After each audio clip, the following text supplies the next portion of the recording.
When a client comes to me for a guardianship, the first things that we start to do is we gather information. A guardianship, you have to prove legally a level of incapacity by using medical evidence. So you're taking medical evidence and trying to use it in a legal world. So you have to get a doctor involved. You have to get the doctor to either give you medical records or fill out forms or something along those lines so that you can see what the doctor says is the level of incapacitation. Okay, that's the first issue with any of them.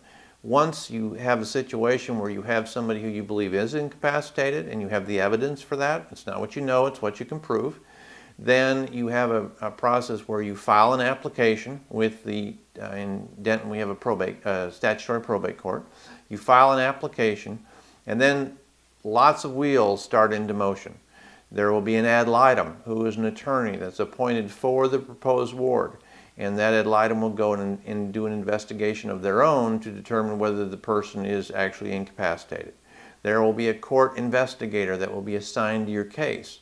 That is a county employee that will actually go and also do an investigation to determine not only if there's an incapacity, but to what level.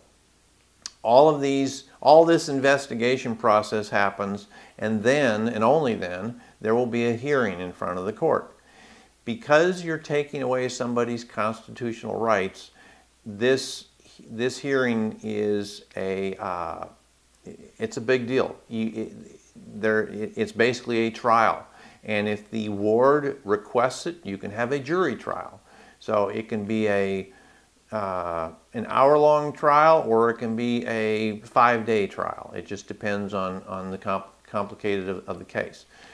When you're done with that trial, if you are successful and the guardianship is granted, then an order is signed by the court. That order allows you to get letters.